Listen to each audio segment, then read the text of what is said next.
Okay.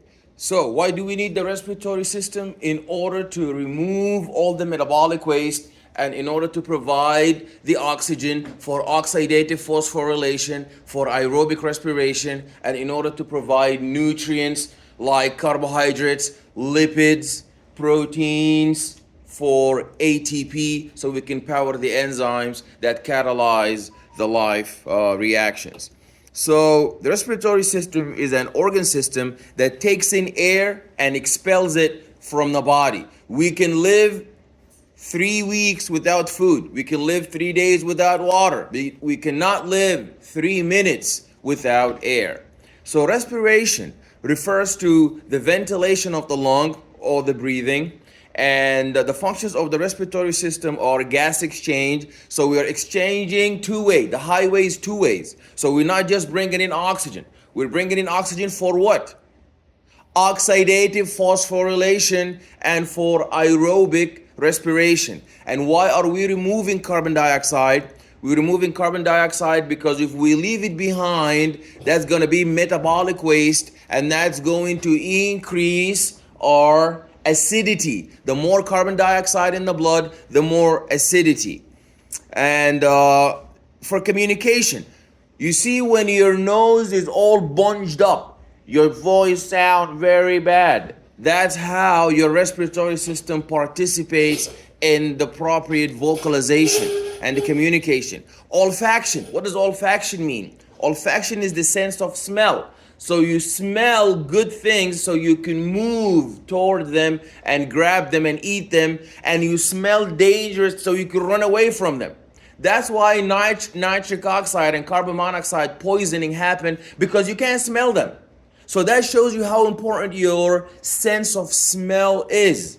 So the people who died of carbon monoxide and or nitrogen oxide poisoning, they weren't able to smell it because it is senseless. You cannot smell it. So we use our sense of smell in order to detect places where we can get nutrition, and order also to detect danger so we can stay away from it.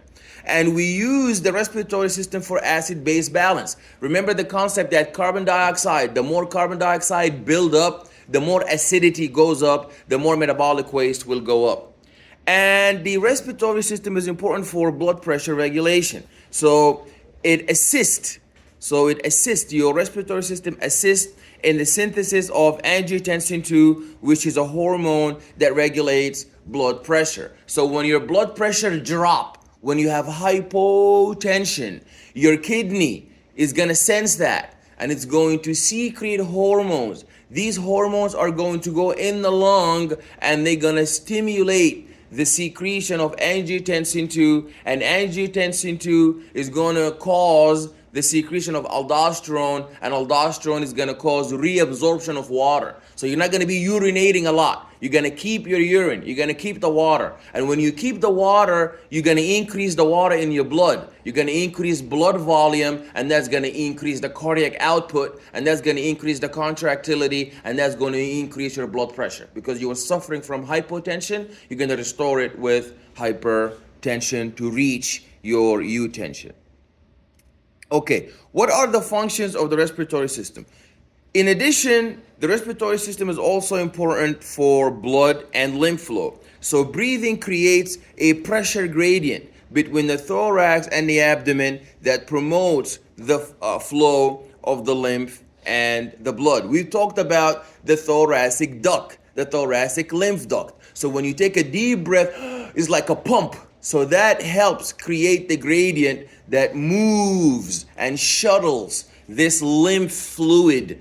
Otherwise, it's going to have a buildup. You're going to have a lymph buildup, and that's going to cause an osmotic imbalance. Blood filtration. So the lungs filter small clots. It participates in the removal in these aggregated hypercoagulable viscous red blood cells that stick together, and it helps to remove them, ensuring that the blood passage is clear, that all of the blood is moving in order to arrive to the tissue and provide the tissue with oxygen, provide the tissue with nutrients and ATP, and remove the metabolic waste. It's also, respiratory system is important for the expulsion of the abdominal contents. So breathe holding assists in urination and in defecation, and also in expelling the baby during childbirth. So when we look at the respiratory system, we talked that this course is anatomy and physiology. It's structure and function. So we have to divide our immune system structurally, and we have to divide it functionally. And we said that the immune system structurally is divided into a upper respiratory tract from your nose up until your larynx. Yeah, the trachea is the beginning of the lower. Yes, you're right. It ends at the larynx. You know, when I held that thing up on the lab practical, what is that? That was the larynx. You know, some people, for the trachea, they put the lungs.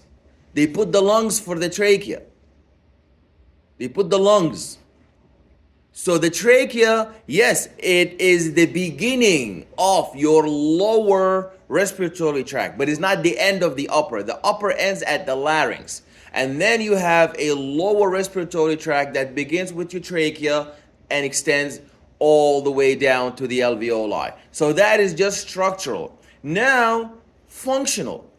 All of your respiratory tract, from your nose, your nasopharynx, your oropharynx, your laryngopharynx, your end of your larynx, the trachea, the bronchioles, the bronchial tree, everything is just conducting, just passing air, humidifying air, purifying air, removing all the bacteria, all the viruses, all of the infectious microbes from air, just to deliver it to the alveoli. And just these alveoli, these bubbles, these grapes, these are the ones who are responsible for the exchange of oxygen with the blood and the removal of carbon dioxide.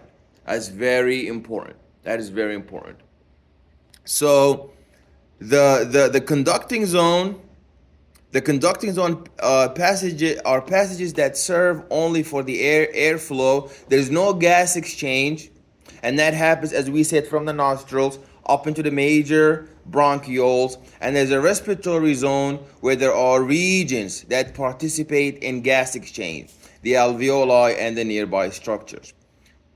That's the upper respiratory tract and the lower respiratory tract. This is the nasal cavity, and that's the hard palate, and that is the larynx. Okay, so the nose's function is to warm and moisten and clean and humidify the inhaled air. And it detects the odors and serves as a resonating chamber that amplifies the voice. As a resonating chamber that amplifies the voice. It extends from the nostrils, the nares, to the posterior nasal apertures, known as the posterior openings.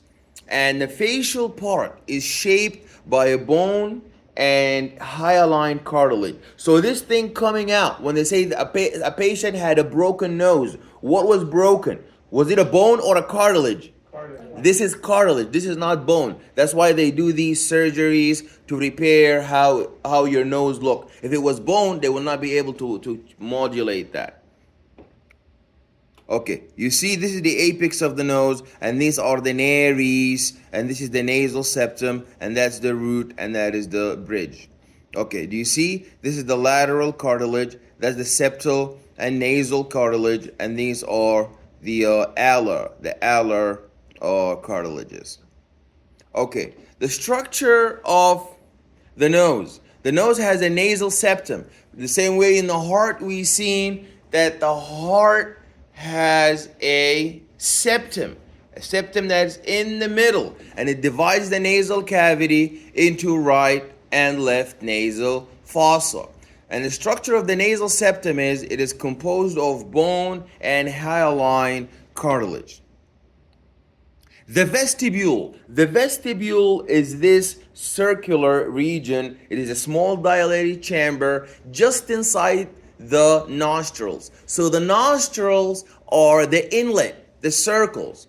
But when you go inside, that is your vestibule. They are lined with stratified squamous epithelium. It guards the hair or the vibrissae and the stiff hairs that block the insect and the debris from entering the nose. The chamber behind the vestibule is occupied by three folds of tissue. There is a superior, a middle, and an inferior turbinate or a concha that project from the lateral walls towards the septum. And the meatus is actually the narrow airspace that is between these concha. So now we are examining the structures of your upper or lower respiratory tract. What are we doing when we're looking at the nose? Is that the upper or the lower respiratory tract? That's the upper respiratory tract. Okay. And we have a special type of tissue, the epithelial tissue.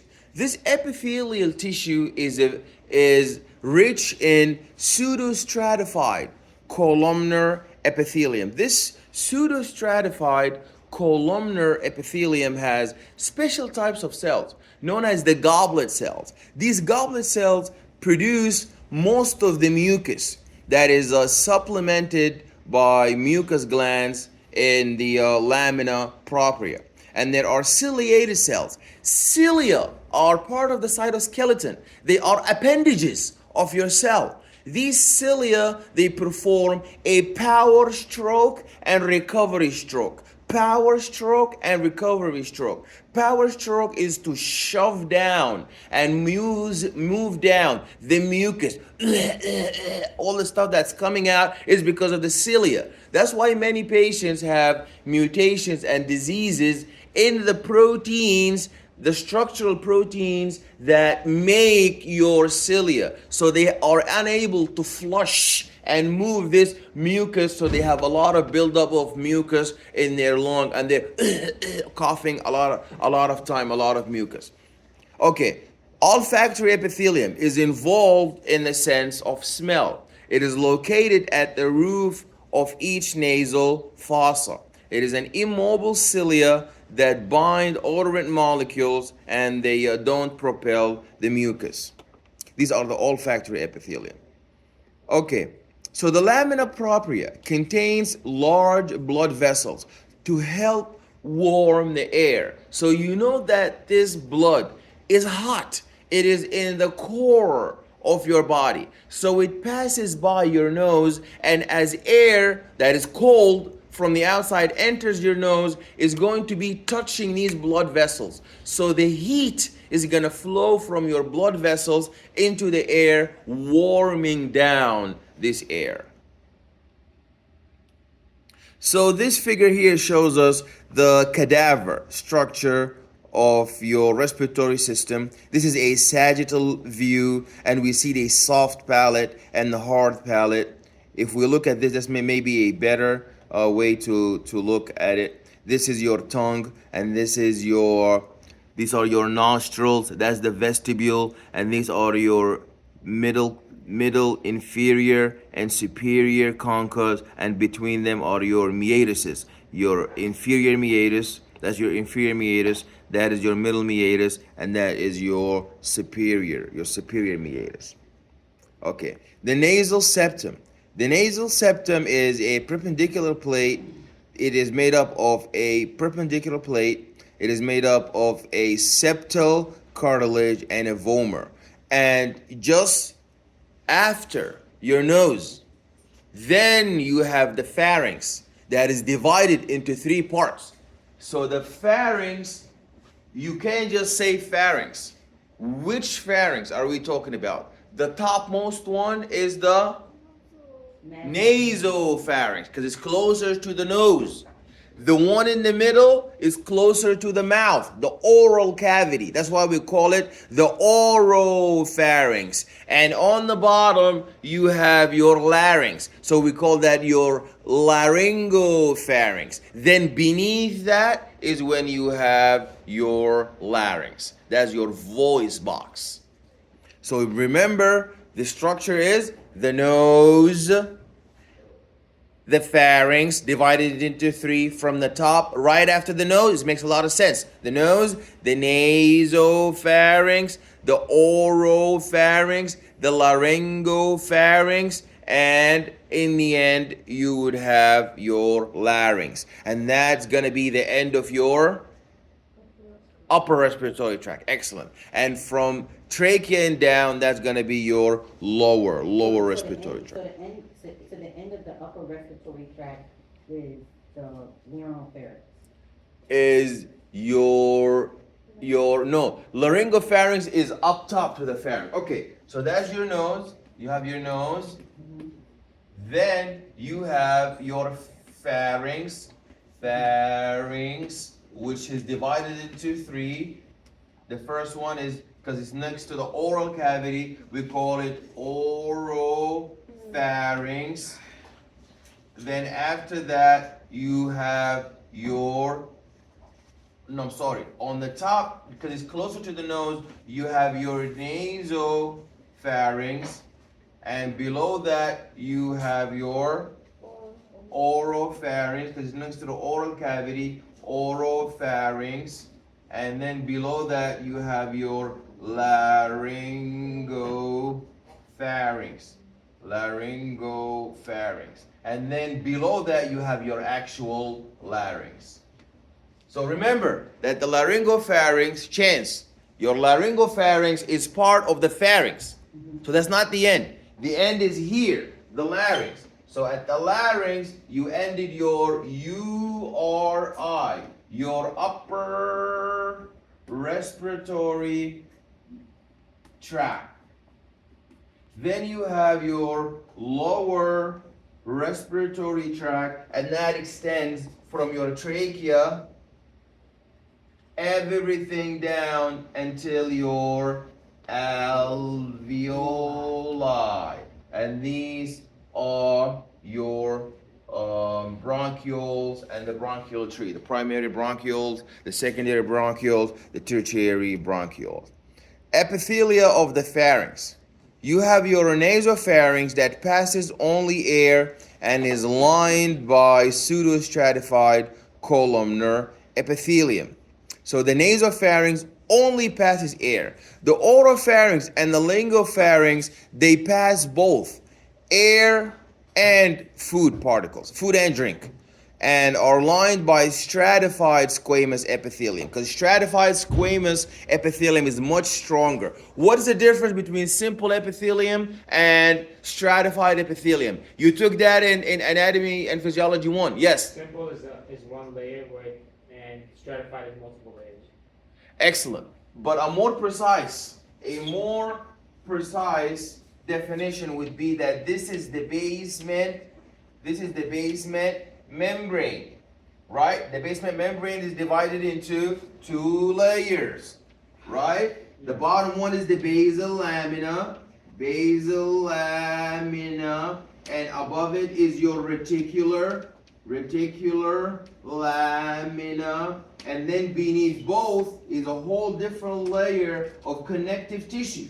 You have your connective tissue. You have connective tissue where you have a lot of blood vessels, bring in blood. All of this has no blood. Here you have blood vessels, right? The basement membrane has no blood. Then the simple epithelium, every single cell. Abraham, you following? Yes. Every single cell is attached to the basement membrane. It's attached to the basement membrane, as you see here. But the stratified, that's simple. That is simple epithelium. But stratified, they have one layer touching the basement membrane, but another layer on top of it. So not every single cell is touching the basement membrane like here. Some cells are touching the basement membrane and other cells are on top of each other. Then there is a third one called pseudostratified. How does pseudostratified look like? How does pseudostratified cells look like? Yes? It looks like the stratified, but it's actually like this. Yeah, excellent. That's a 2-in-1. Very good. So this is stratified epithelium, and you would have them, some cell, part of it touching the basement membrane and part of it touching another cell on top of another cell. So you would have them looking like that. A part of it is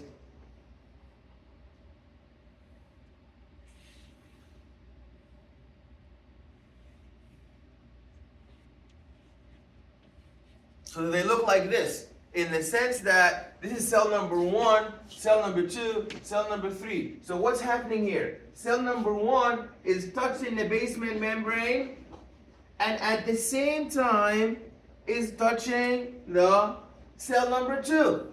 So it's touching two things at the same time. You see? And touching cell number 3. So one cell is touching 3 of them. Look at cell number 2. It's touching the basement membrane, it's touching cell number 1 and cell number 3. Look at cell number 3. It's touching cell number 1, cell number 2, and the basement membrane. So that is pseudostratified.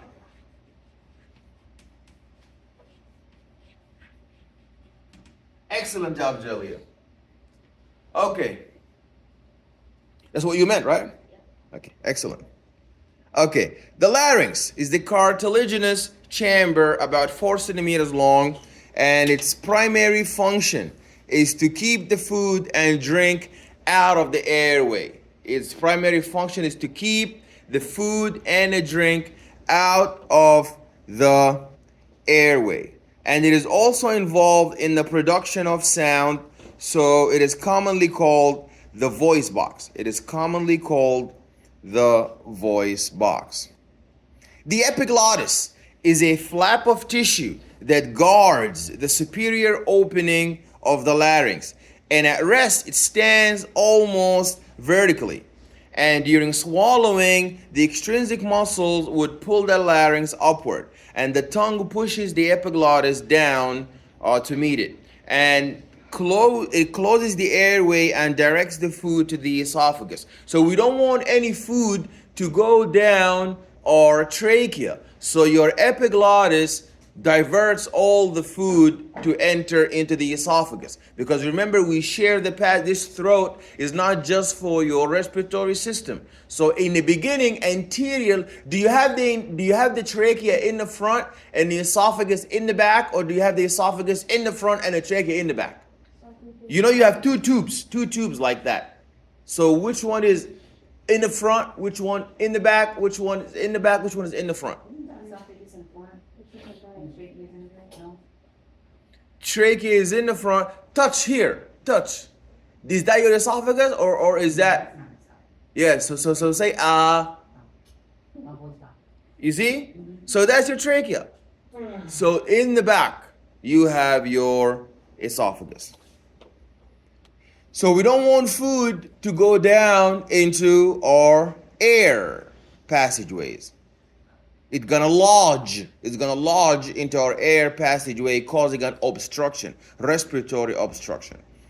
Okay, the first 3 are the solitary, and so there are many cartilages. There is the epiglottic cartilage, and that is most superior, spoon-shaped, and there is the thyroid cartilage, and that shield-shaped and is the largest laryngeal cartilage, and it contains laryngeal prominence, known as Adam's apple, the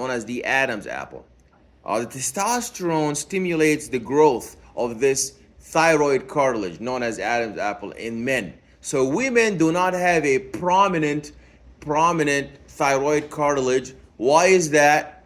Because testosterone is only found a lot in men, and testosterone makes the cartilage go really thick. So is that why some men have deeper voices and other men don't? No, the cartilage is not this. This is thyroid cartilage. Your voice comes from the larynx, not from the cartilage. So this is just a tissue that is holding in place the thyroid gland, and it doesn't have any benefit. The thicker your cartilage is not like your thyroid is more stable. No, that's just a form of how testosterone is able to stimulate this growth of the thyroid gland. Then there is the cricoid cartilage. That is a ring-like shape that connects the larynx to the trachea. So you see, this is an anterior look, and that is our thyroid cartilage. That is the laryngeal prominence. This is your epiglottis, and that bone is your hyoid bone, and this is the trachea. This is the trachea. Some people on the exam thought that this upper part right here, this larynx, they thought that this was the trachea, so that was wrong. Okay. Now the structure of the larynx. There are three smaller paired cartilages. In the larynx, you have your arytenoid cartilages. These are posterior to the thyroid cartilage.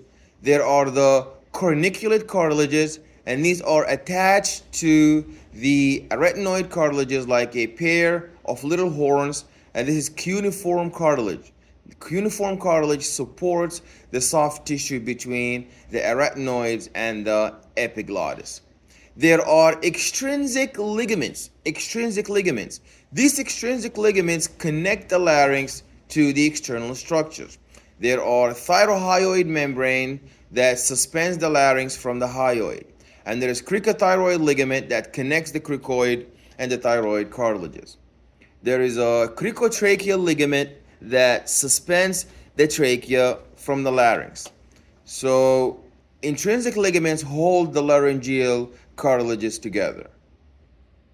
So the interior wall has two folds on each side that extend from the thyroid cartilage in front to arytenoid cartilages in the back. There are vestibular folds that play no role in speech but close the larynx during swallowing, and these are supported by vestibular ligaments. The vocal cords or the vocal folds, they produce sound when air passes between them, and they contain vocal ligaments that are covered with stratified squamous epithelium. They are suited to endure vibration and contact. And the glottis is different from the epiglottis. The glottis is the vocal cords and the opening between them. The glottis includes your vocal cords and the openings that are between them. Okay, now the structure of the larynx. In the walls of the larynx, you would have muscular structure with superficial and deep layers. There are two types of muscles. There are intrinsic muscles and extrinsic muscles. Extrinsic muscles are the superficial layer of muscles that connect the larynx to the hyoid bone, and they elevate the larynx during swallowing. And they are also called the infrahyoid because they are right below the hyoid bone. You see, that's your hyoid bone. So if you're asked on the exam, which bone is associated with the larynx, there is no other one. There's only one type of bone. What is that? The hyoid bone. Okay. Intrinsic muscles. Intrinsic muscles are deeper layer of muscles that pull on the corniculate and the arytenoid cartilages, causing them to pivot. They abduct or adduct the vocal cords depending on the direction of the rotation. And the air forced between the adducted cords vibrates, producing this high-pitched sound and the voice. Okay. So the adult male vocal cords, when compared to the female vocal cords, they are usually longer and thicker, and they vibrate more slowly, producing lower pitch sound. And the loudness is determined by the force of air passing between the vocal cords. The vocal cords produce crude sounds that are formed into words by actions of the pharynx, the oral cavity, the tongue, and the lips. So you see this triangle here is your vocal, these are your vocal cords, and that is your trachea, and these are your vestibular folds, and this entire area is known as the glottis. That is your glottis. These are the vocal cords, and this is an abduction of the vocal cord. You see that the abduction of the vocal cords, and these are the vocal cords. So this structure right here, all you have to know is that this is your vocal cords.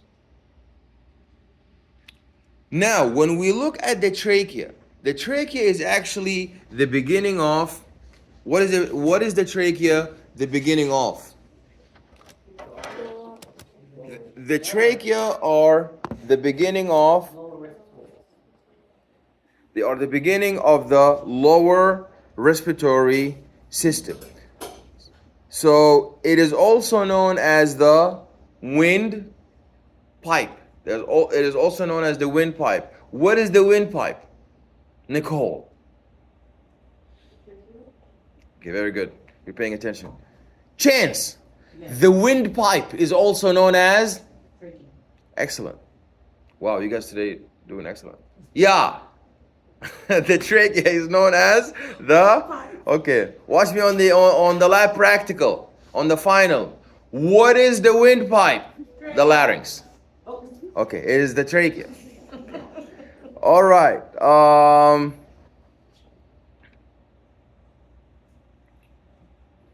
Okay, so this is what we had on the lab practical.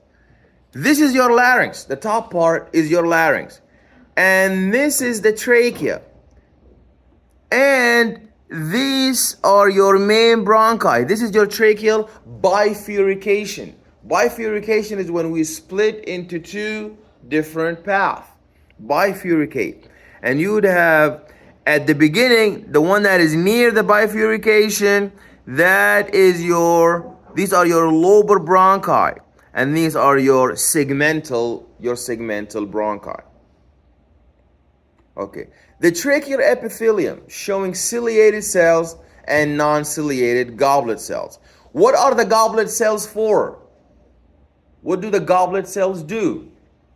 We mentioned that goblet cells are important for? I'm sorry? Immunity. Immunity, yes. But how do they do the immunity? Very good. So that's half a point now. Yes. With the, what is this, mucus? Yeah, excellent. They produce mucus, and the mucus flush all of the bacteria and all of the infectious organisms. That's the mucus produced by the goblet cells. What do the cilia do? Yeah, very good. So what do we call? So on the exam, you're gonna say, you'll say, when I say, what do the cilia do? So I used stroke. What kind of stroke? Power stroke, recovery stroke. You know the palm tree? The palm tree move down. You know the crackhead. He go all the way down. Then he stand up again. He's never gonna fall. So the same thing.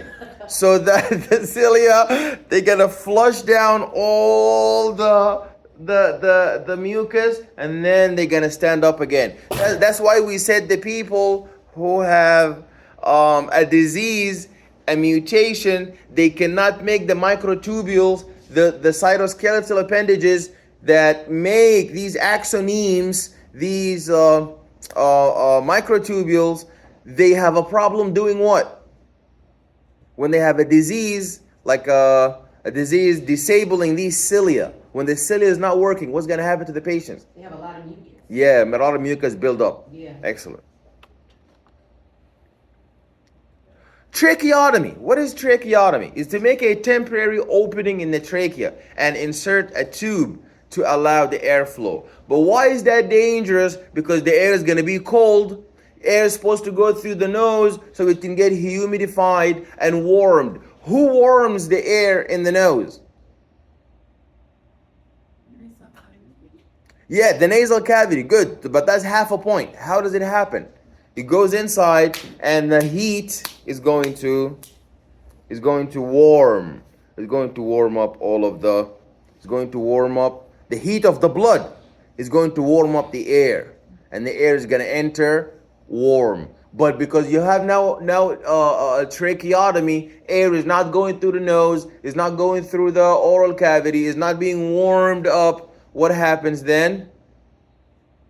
It's going to be cold. It's going to enter into your body with cold air, and that's going to cause stress, hypothermia. So that these people that have a tracheotomy all the time, they have like a infection.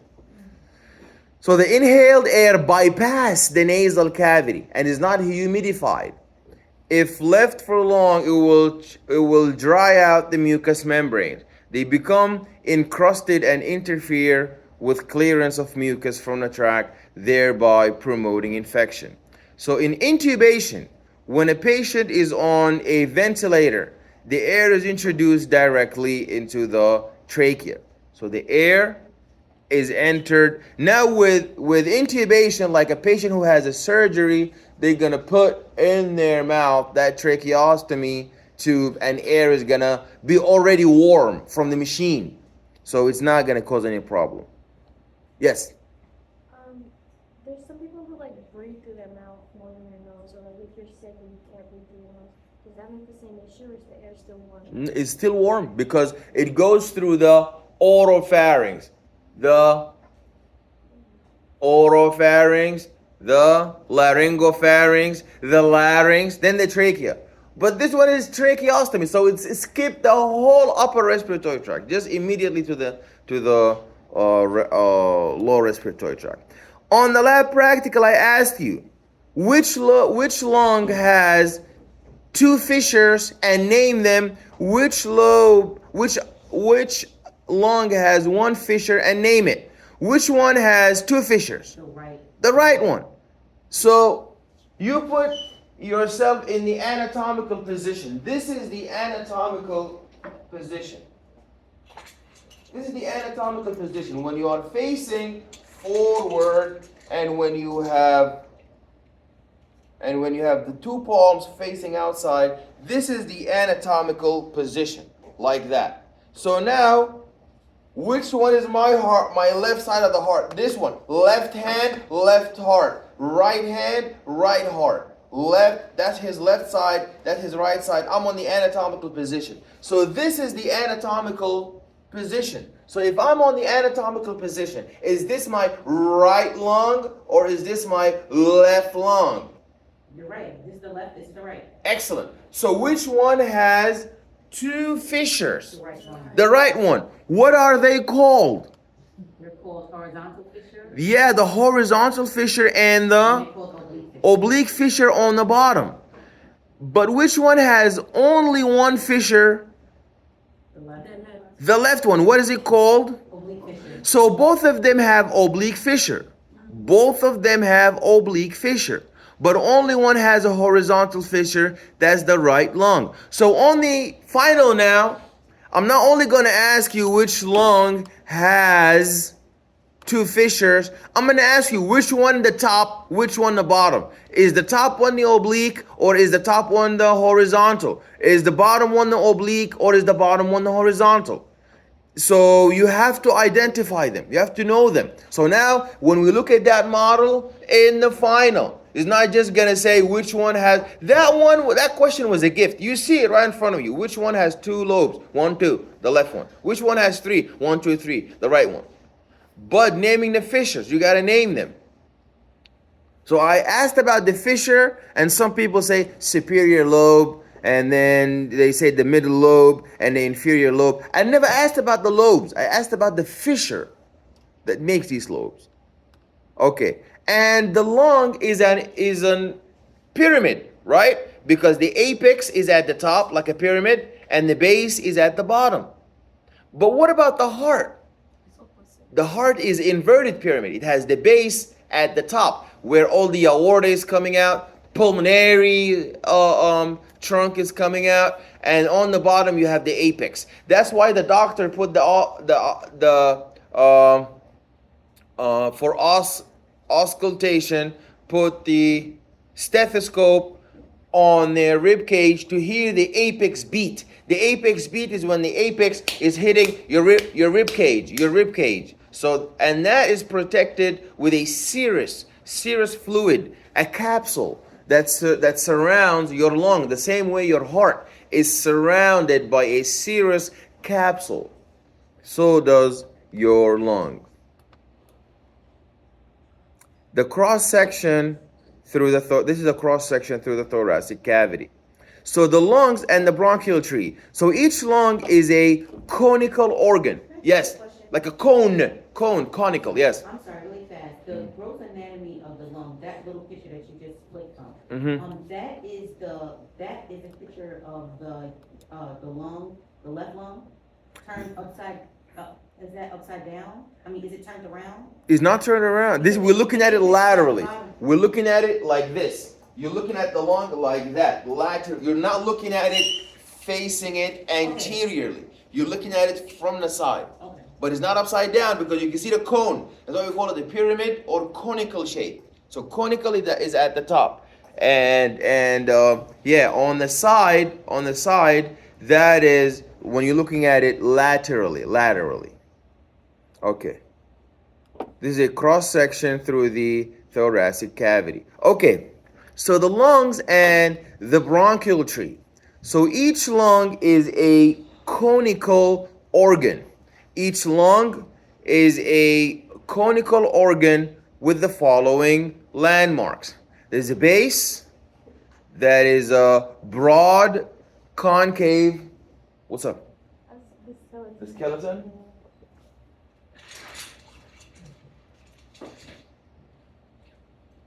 Okay. Alrighty. The skeleton moved. Okay. So the apex is the tip of the cone. And there's a costal surface. And there's a mediastinal surface that faces medially toward the heart. Then there's a hilum. A hilum is a slit through which the lung receives the main bronchus, the blood vessels, the lymphatics, and the nerves. The structures near the hilum constitute the root of the lung. The lungs and the bronchial tree. So there's a left and right lung, and they are not symmetrical. The right lung is shorter. The right lung is shorter than the left because the liver rises higher on the right. So it has 3 lobes. There's superior, middle, and inferior lobes. There's a horizontal fissure. We talked about these fissures. These are very important. If you want to get a point on the exam, you got to know those. And always, as I said, the first lecture, begin very big. The planet Earth. The continent. Begin with the planet Earth. The continent, North America. The country, the USA. The state, New York. The borough, the Bronx. Then you identify where you are. But you don't go around memorizing the little details and those little arteries and you don't know the big one. Okay, you don't know the Major Deegan and you know Fordham Road. That doesn't make sense. You begin very big and you narrow down. Begin very big. Exams are always big. So when I asked you on that lab practical, I asked you about big things. There were some things to separate A student from B student, but the major ones are big things. Like somebody doesn't know the trachea, and they want to pass anatomy and physiology. The trachea, you don't know the trachea? That's unbelievable. In November 1st, we're almost gonna finish the second third of the semester. People don't know what a trachea. That's like high school. So we have to invest more time, guys. So the bronchial tree is a branching system of air tubes in each lung. So there's a main primary bronchi that arise from the fork of the trachea. So the right main bronchus is wider and more vertical than the left main bronchus. Okay, aspiration. Aspirated or inhaled foreign objects always lodge in the right main bronchus more than the left. Why is that? Why do aspirated, yes? So if we're gonna examine now the right and left lung. So the main bronchi divide into lobar, secondary bronchi. A lobar bronchus serves each lobe of the each lung. The right main bronchus gives off three branches. There's a superior, there's a middle, and inferior lobar bronchi. The left main bronchus give off two branches, superior and inferior lobar bronchi. The lobar bronchi branch into segmental tertiary bronchi. And the bronchopulmonary segment is a functionally independent unit of the lung ventilated by the segmental bronchus. So when we look at the bronchial tree, the main bronchi is supported by rings of hyaline cartilage, and these transition to crescent-shaped plates in lobar and segmental bronchi. So all bronchi are lined with ciliated, pseudostratified columnar epithelium, and the cells grow shorter and the epithelium are thinner as we progress distally. There is a lamina propria. The lamina propria has abundance of mucus glands and lymphoid nodules. All divisions of the bronchial tree have a large amount of elastic connective tissue that contributes to recoil during respiration. The mucosa has a well-developed layer of smooth muscle cells called the muscularis mucosa, and the muscularis mucosa contracts or relaxes to constrict or dilate the airway. Now, when we look at the bronchioles, bronchioles are a continuation of the airway that lack the supportive cartilage, and they are about 1 millimeter or less in diameter. So there's a pulmonary lobule, and the pulmonary lobule is a portion of the lung that is ventilated by one bronchiole. They have ciliated cuboidal epithelium and well-developed layer of smooth muscle cell. And each bronchiole is divided into 50 to 80 terminal bronchioles. And the final branch, these are the final branches of the conducting zone. And after the conducting zone, we're going to shift into the respiratory zone. They measure 0.5 millimeter or less in diameter. They have no mucus glands or goblet cells, but they have cilia that move the mucus by a mucociliary escalator. Each terminal bronchiole would give off two or more smaller respiratory bronchioles, and these have the alveoli that are starting to bud from their walls. So it is the terminal bronchioles. They give the respiratory bronchioles, and from your respiratory bronchioles, you would have your alveoli. And each respiratory bronchiole divides into 2 to 10 alveolar ducts, and they end in the alveolar sac. So from the respiratory bronchioles, you have alveolar duct, and from the alveolar duct, you have your alveolar sacs. This is the histology of the lung, and we see that there is a respiratory bronchiole, and these are the ducts, and from the duct you end up with your alveolar sacs. Now, the alveoli are the most important unit of your respiratory system. If a patient gets lung transplant, is not because the trachea, something wrong with the trachea, or something wrong with the nasopharynx, or something wrong with the larynx or the bronchioles. No, it is something wrong with the alveoli. When they have fibrosis or scar tissue formation in the alveoli, because who is responsible for exchanging the oxygen and carbon dioxide? The alveoli. They are responsible for exchanging the oxygen and the carbon dioxide. So these alveoli, if something is wrong with them, so all of the diseases that we will see, restrictive respiratory diseases, obstructive COPD, lung diseases, they are diseases of the alveoli, where the alveoli would become so stiff. It would become so stiff.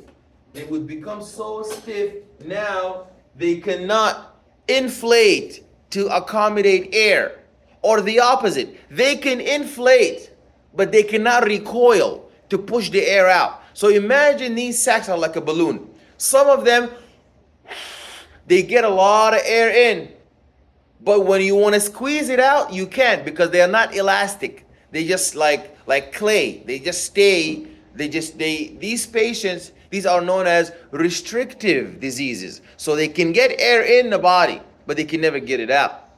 And some patients, they can get air out of the body, no problem. The sac can inflate to get air out, but they get air in, but they cannot push it out.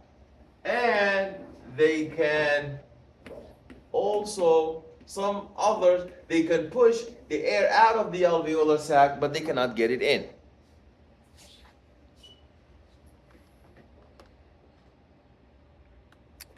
There are two types of alveolar cells.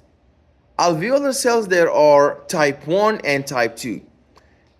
Type 1 alveolar cells, these are thin cells that allow rapid gas diffusion between air and the blood, and they cover about 95% of the alveolus surface area.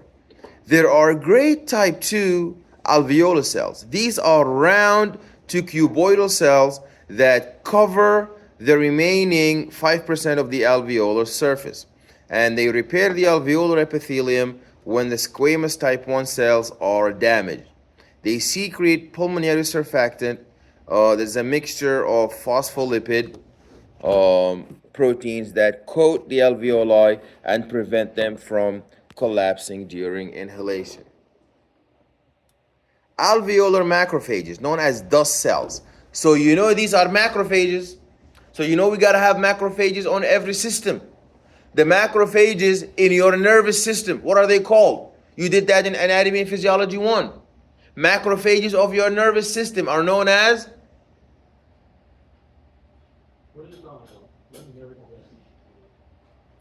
You did not study the macrophages of your nervous system. In your spleen, you have sinus histocytes. And in your pulmonary, in your respiratory system, you have your alveolar macrophages. Alveolar macrophages. Then, in addition, you have your sinus histocytes, your alveolar macrophages, and you also have your microglia.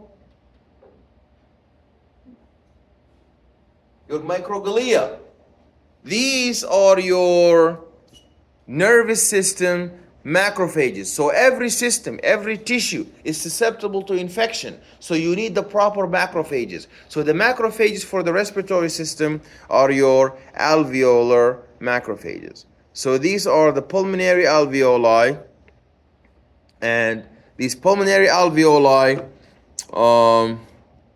you see your bronchioles. These are your bronchioles, and these are your pulmonary arteriole, and that is your pulmonary venule. So so you have like a microcirculation to bring in oxygenated blood. So you have a microcirculation to acquire oxygen from the alveoli and to remove carbon dioxide from the blood. So you have a microcirculation. Remember when we did this? We did that. We did this. And we said there are fenestrations. So now you have that with the alveoli. So now this side is going to take all, this side is going to take all of, so the direction is this way. So this is bad blood, negative, full of carbon dioxide. So all the carbon dioxide is going to go out. And when you go to this side, all the oxygen that's good is going to enter on this side. Then you're going to flow right back to the heart so the heart can pump you. Respiratory membrane. These are thin barriers between the alveolar air and the blood, and each alveolus is surrounded by a basket of capillaries supplied by the pulmonary artery. And the gas is exchanged across the respiratory membrane, which consists of three layers: squamous alveolar cells, endothelial cells of the blood capillary, and their shared basement membrane. Okay, in the pulmonary circulation, the lung would receive both pulmonary and systemic blood supplies. So the pulmonary circuit is, you would have the pulmonary trunk, and the pulmonary trunk would give the pulmonary arteries, and the pulmonary arteries would give rise to lobar arteries, and the lobar arteries would give rise to capillaries surrounding the alveoli, known as pulmonary veins. Pulmonary veins. They serve to unload carbon dioxide from the blood so it can be exhaled, and they pick up oxygen from the inhaled air. Systemic blood supply is the bronchial arteries that arise from the aorta, and they supply the lung tissue. The pleura, bronchi, the bronchioles, the larger vessels with blood supply.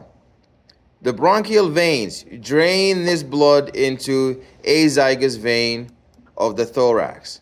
There is a right to left shunt, and there are some bronchial venous blood mix in right to left shunt.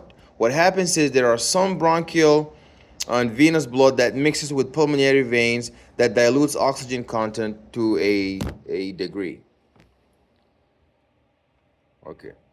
So when we look at the pulmonary ventilation, so breathing is a repetitive cycle of inspiration, inhaling, bringing in oxygen, and expiration, exhaling.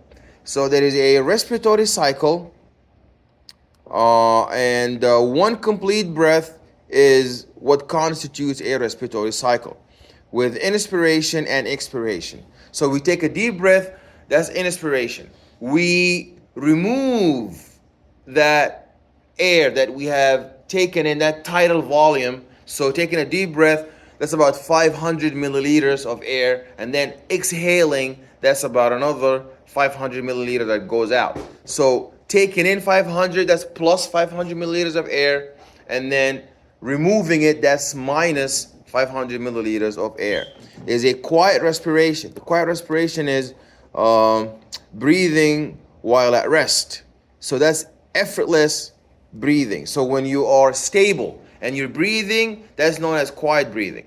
Forced respiration is when you're trying to accommodate a high demand of oxygen, when there is deep or rapid breathing, such as hyperventilation during strenuous exercise or maybe playing an instrument.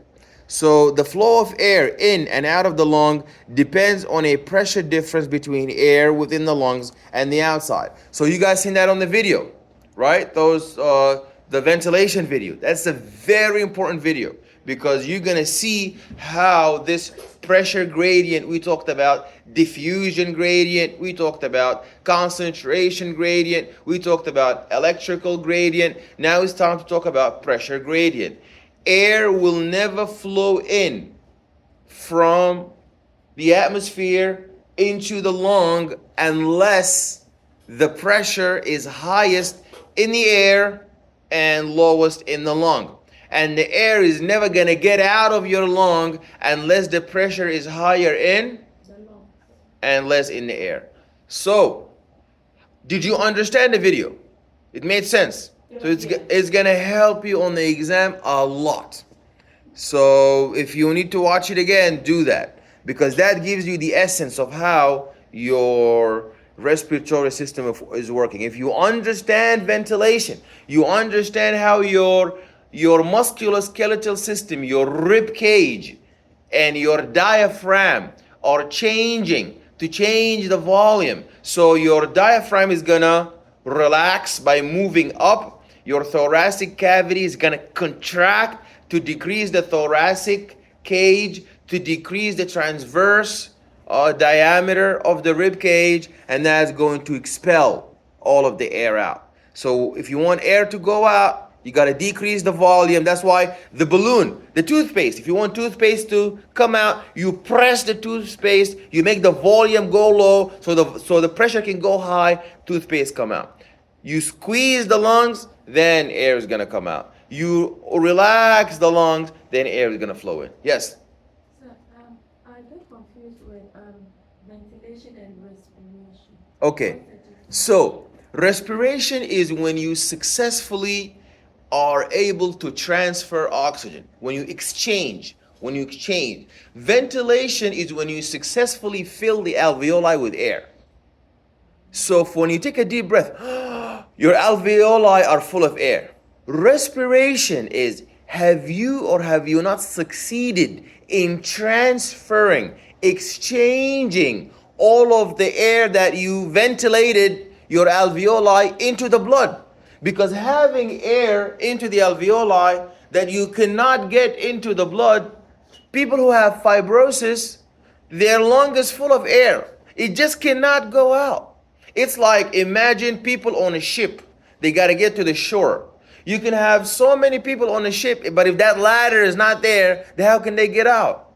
So now you don't just need to ensure you have a lot of oxygen, you have to ensure to mediate this exchange. So respiration, and we have two types of respiration: external respiration and internal respiration. What is external respiration? What is internal respiration? Yes? External from the outside and then internal from the inside. Good. So outside, to be more specific, how is external respiration on the outside? And breathing out. So external respiration is when I am exchanging air with the atmosphere around me.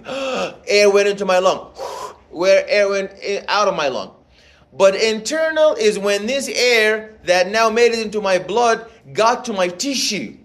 And now when I'm at the tissue, I can give my tissue oxygen and take from my tissue carbon dioxide. Now that's internal.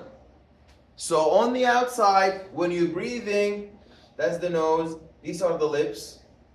So when you have air, oxygen coming into your system, carbon dioxide getting out, that's external.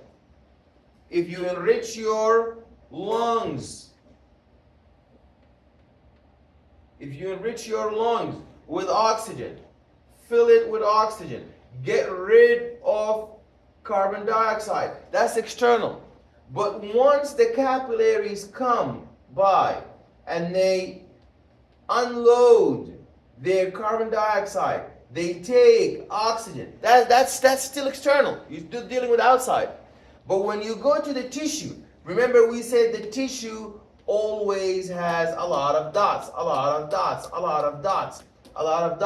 When the tissue, you come to the tissue, you give the tissue oxygen, and you remove from the tissue carbon dioxide in the blood, that's internal respiration. Okay? So make sure you understand that. I'm going to ask you that on the exam.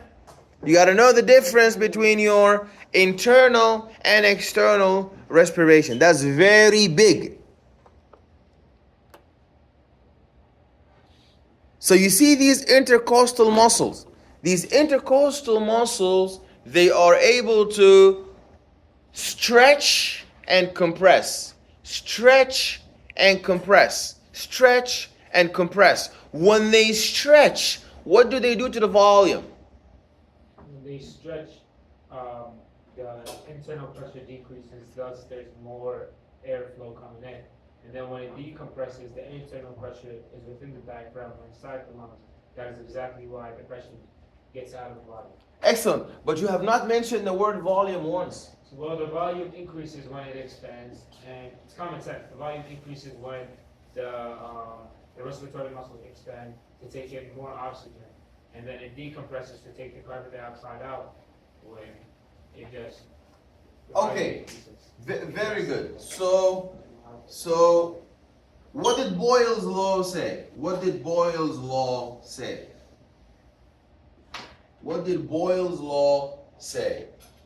Okay, The people who did not do the extra credit for respiratory system, that's due today, raise your hand. Okay. What extra for? Remember No, you said the other immune, the respiratory is an assignment. No, there is a no. You mixed it up. The assignment is the immune. Okay. The respiratory, I said watch it, is gonna help you. If you do it for extra credit and turn it in, I will accept it and give it you extra credit. Some people have turned it in. Wasn't it just tomorrow? No, do today. Tomorrow we don't meet. Tomorrow's Tuesday. I mean, like, submit it tomorrow. No, that one is due. The respiratory one is extra credit and it's due today. But I can extend it for you for extra credit, but not as much. But it's still extra credit. So on Wednesday, if you turn in your respiratory system assignment as an extra credit, I will still accept that from you, but I will give you like extra credit, but not as much as the ones who got it in today. So you still have time to go back and listen to that respiratory system video. It's going to help you with your exam, and it's going to be a chance for you to turn it in for extra credit. That's going to help you boost your grade. Okay, so if we look at Boyle's law, what did Boyle's law say? Yes. That at constant temperature, the pressure, when it's high, the volume is low, and when the pressure is low, the volume is high. Excellent. So the key word that is mentioned here is that at constant temperature. So if my temperature is constant, like physiological temperature, like homeostatic temperature, 37 degrees Celsius. At 37 degrees Celsius, that is known as euthermia. Euthermia. So at constant temperature, if my volume goes up, my pressure will go down. Another way of saying that, the relation, so you don't have to say it twice. You don't have to say, at my constant temperature, if my volume goes up, my pressure will go down, and if my volume goes down, my pressure will go up. So all you gotta say is, at constant temperature, Yeah, inversely. the relationship between pressure and volume is Inverse. inverse. Excellent, excellent, excellent. So, that's your lung. That is your lung. If I want to inhale, let's compare when I want to inhale to when I want to exhale. To when I want to exhale. So if I want to inhale, I want to bring air in. So if I want to bring air in, I have to make the pressure outside, meaning atmospheric pressure, I have to make it high. I have to make it high by contracting the diaphragm, making the diaphragm move down. That's contraction of the diaphragm. And the rib cage is gonna move out, so the rib cage is gonna move out, and I'm gonna increase the diameter of my the transverse diameter of my rib cage. So if the intercostal, why are they contracting or relaxing? So when they are contracting, they're pulled outside. When you relax, then they relax. It is the confusing one is the diaphragm. It is contracting when it's pulled down. So that's why exhaling is like rolling down the mountain. It just happens. It doesn't require contraction.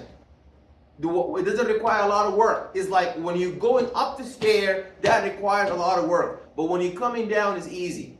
Same thing, exhaling, things flow out. The problem is inhaling, bringing air inwardly. So here, we expand the transverse thoracic cage, and then air gets out. And then air gets in. If I want air to come out, then my diaphragm is going to relax by moving up. I'm going to relax my diaphragm. That doesn't need power or contract. It just happens. And then my rib cage is going to flow back inwardly. It's going to fold back inwardly, and that's going to compress. That is going to remove the air to come out. Okay.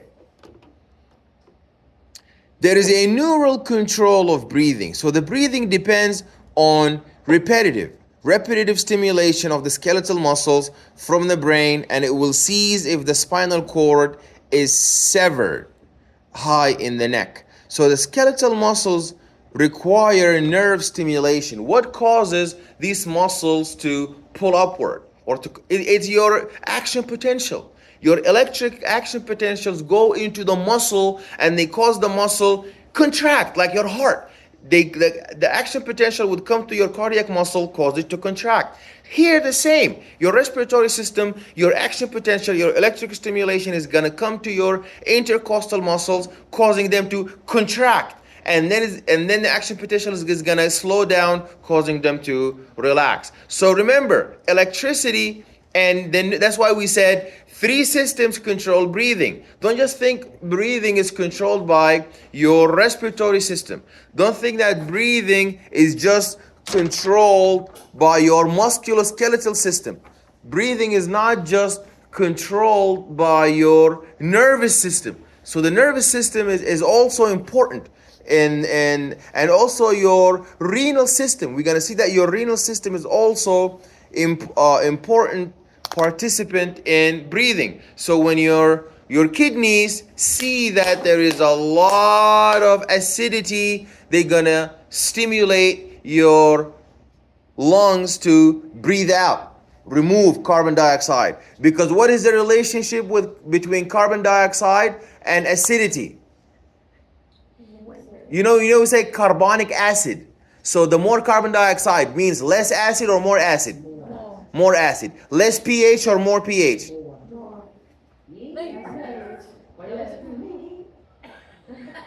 So pH, more or less? Less pH. So the lower the pH, the higher the acidity. That's why in the stomach, the pH if hydrochloric acid is how much? The pH of hydrochloric acid is how much? 74, 75, something like that. 73. You're talking about physiological pH 7.3. Yeah. In the stomach is 1. That's the highest pH. I was trying to say 7.3, but 7.35 to 7.45, that's physiological pH. That's normal pH. And the tummy is 1. I'm sorry? You said the tummy is 1. Yeah, it's 1. It's acidic. It's very acidic. That's how we digest the food. So the acidity is so high in the stomach. That's why people who have ulcer, this acid is gonna break and destroy all of their digestive tract, all of their stomach. Okay, so we talked about this in the video. The dorsal respiratory group, the ventral respiratory group, and the pontine respiratory group. These are the computers that receive input that we need to increase the rate of breathing. We need to decrease the rate of breathing. So you see that that's an input. Green is an input to the respiratory center of the medulla.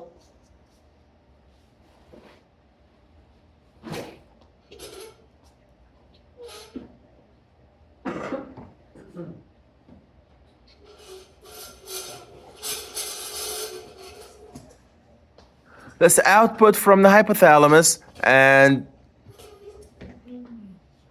so upon receiving the input, we are able to generate an output to accommodate so when we have too much acidity, what's going to happen to our breathing rate? It's going to go up or down? When we have too much acidity, what's going to happen to our breathing rate?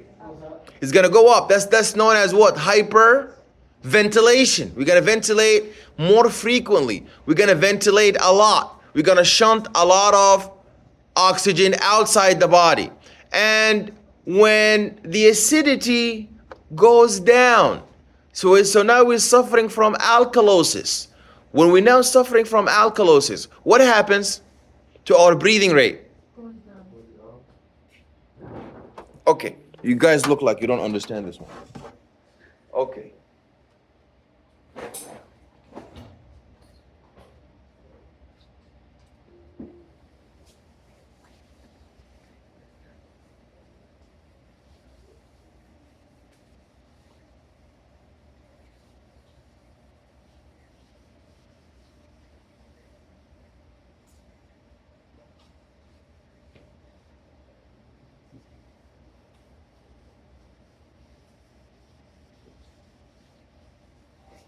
Okay, guys.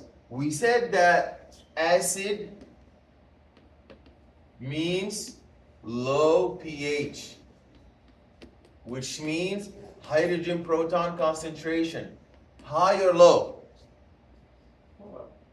Hydrogen high, very high, excellent. Hold on, I don't understand how you wrote this. Okay, acid equals low pH equals. what is it? High hydrogen proton concentration. Okay. And when you're basic, you would have a high pH and you would have a low hydrogen proton concentration. Is that clear? So when your body is supposed to be in physiological pH, it's 7.3 up to 7.45. That is your safe. That is your safe physiological pH. If you go below 7.45, what is that called? Acidosis. That is called acidosis. That is known as acidosis. And if you go above 7.45, that is known as alkalosis. That is known as alkalosis. So let's look at two patients. Patient number 1 and patient number 2. Patient number 1. So if you are here, you are green, you are healthy. This is green, healthy. Here you are healthy, healthy, homeostasis, homeostasis, no problem. The problem is here, when you go from 7.35 and lower. So we know that if there is a patient number 1, let's look at this patient number 1, come to the emergency room with acidosis. So now get the facts straight before you try to treat the patient. A patient with acidosis has what kind of pH? High or low? Low. Has low pH. Has what type of hydrogen proton concentration? High or low? High. Okay, guys. This is going to be repaired by 3 systems. Your first system is your respiratory system. So your respiratory system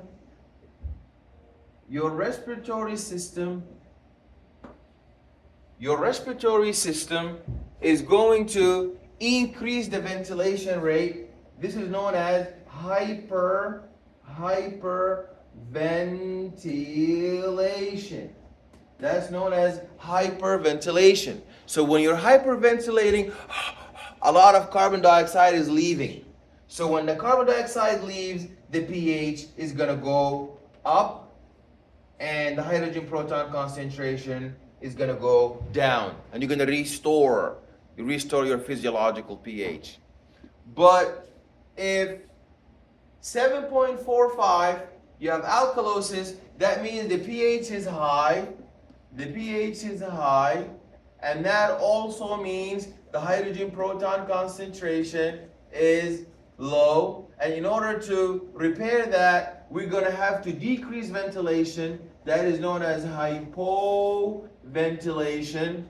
And this hypoventilation is going to now cause like a suffocation and a extra buildup of carbon dioxide. And you know carbon dioxide is a form of carbonic acid. Okay.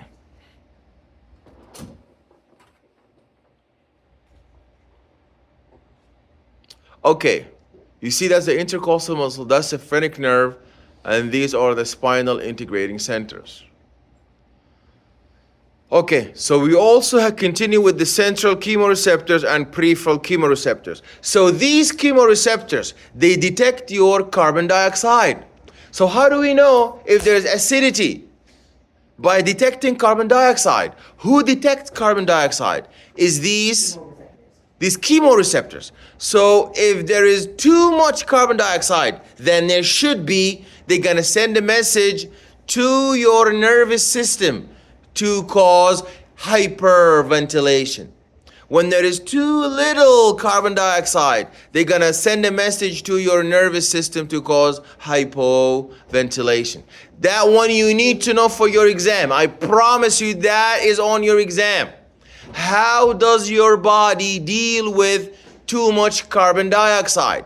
When there is too much carbon dioxide, what does that mean? That means high acidity. If there is high acidity, what does that mean? It means that there is high hydrogen proton concentration. What does that mean to the pH? The pH is too low. So to repair that, your neurons are going to initiate hyperventilation. You're going to start sending out a lot of carbon dioxide to decrease this acid, to decrease this acid buildup, and that's going to cause to decrease this acid buildup, and that's going to cause restoration of homeostasis. That will cause restoration of homeostasis. So central chemoreceptors are in the brain stem, while peripheral chemoreceptors are in the carotid and the aortic bodies. Central and peripheral input to the respiratory centers. So the stretch receptors are in smooth muscle of the bronchi and the bronchioles and in the visceral pleura. They respond to inflation of the lungs. So there is what's known as the Herring-Brewer reflex. It's a reflex that is triggered by excessive inflation. It's the protective reflex that inhibits the inspiratory neurons and stops inspiration. So these are the peripheral chemoreceptors. They are in the carotid body, the aortic bodies, and they are far away from your brainstem, while the central chemoreceptors are in the brainstem.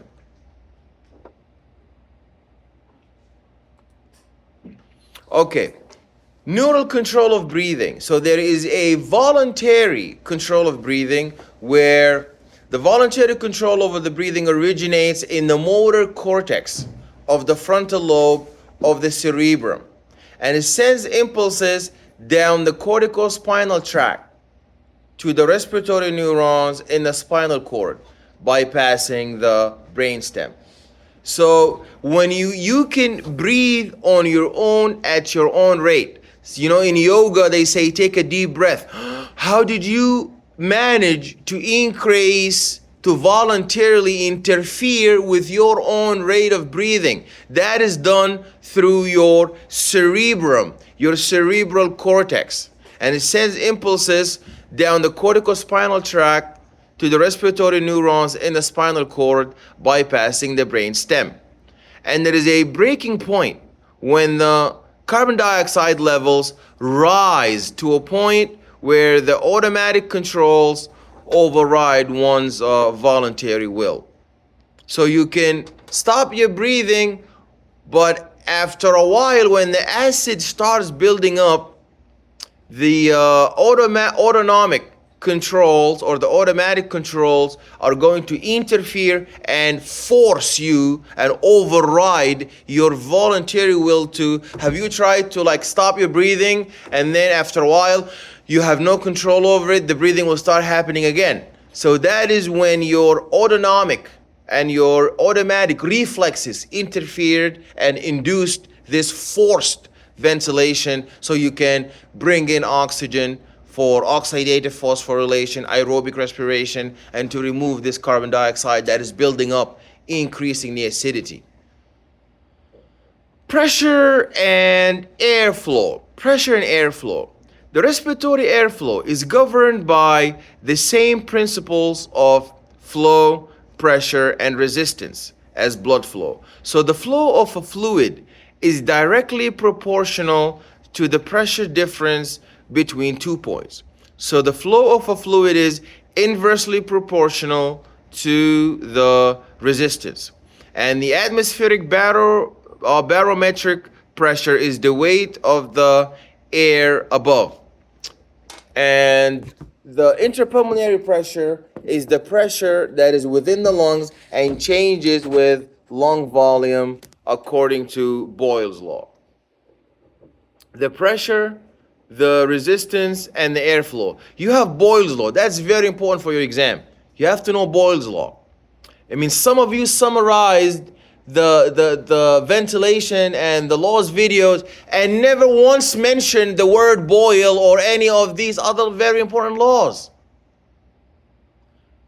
So Boyle's law governs, as Ashley mentioned, the relationship between pressure and volume at a constant temperature. You have to mention, because if the temperature changes, then you will not have an inverse relationship. So at a given constant temperature, the pressure of a given quantity of a gas is inversely proportional to its volume. So if the lungs contain a quantity of gas and the lung volume increases, their internal pressure, that is known as intrapulmonary pressure, will fall. So if the pressure falls below the atmospheric pressure, the air moves into the lungs. And if the lung volume increases, the intrapulmonary pressure would rise. So the unit for pressure used by respiratory physiologists is centimeter of water. So it measures how far a column of water would be moved by a given or a particular pressure. So it's more sensitive than millimeters of mercury, since mercury is a heavy liquid. So 1 millimeter of mercury is equal to about 1.4 centimeters of water. So inspiration. So during inspiration, the lungs follow the thoracic cage expansion because of the intrapleural pressure. The intrapleural pressure is the slightly negative pressure that exists between the two pleural layers. So the recoil of the lung tissue and the tissues of the thoracic cage causes the lungs and the chest wall to be pulling in opposite directions. So the potential space between the parietal and the visceral pleura contains small amount of watery serous fluid. So when the ribs swing upward and outward during inspiration, the parietal pleura would follow. We talked about this. Now, Charles' law describes the volume of a gas is directly proportional to its absolute temperature. So that means, in order to expand the lungs during the warming of inhaled air, the volume of a gas is directly proportional to its absolute temperature. So on a cool day where you have 16 degrees Celsius air, will increase its temperature by 21 degrees Celsius during inspiration. So the inhaled air is warmed to 37 degrees Celsius by the time it reaches the alveoli. So the inhaled volume of 500 milliliters will expand to 536 milliliters, and the thermal expansion will continue to the inflation of the lungs. In expiration, you would have passive process. It is a passive process that is achieved mainly by the elastic recoil of the thoracic cage.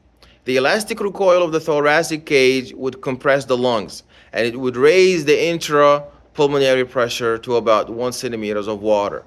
And air would flow down its pressure gradient and out of the lungs. We have talked about this, about how the lungs would compress and the air would flow out, and they would relax, air to flow back inward.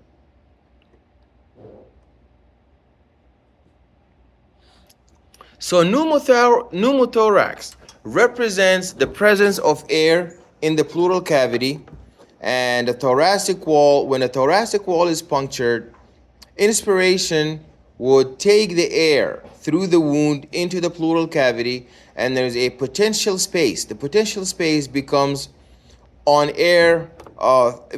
on-air filled cavity. So in pneumothorax, that's what happened in a road traffic accident. In this road traffic accident, you'd have a puncture. When you have a puncture of this vacuum, your lung, now if you're trying to expand your transverse diameter of your rib cage, the lung is not going to follow because the balloon is punctured.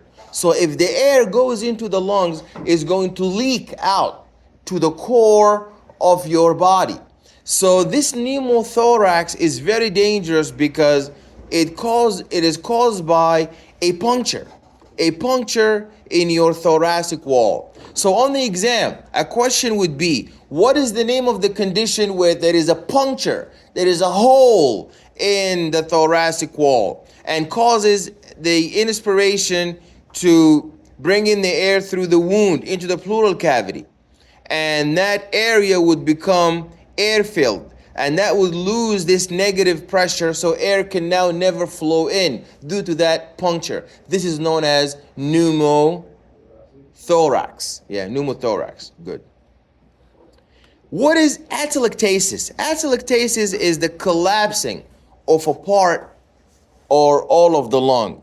It can also result from an airway obstruction, as the blood absorbs the gases from the blood. So what is atelectasis? Is when part of the lung is collapsed. So it cannot fill with air, it cannot exit or remove the air. It can also result from an airway obstruction as the blood absorbs the gases.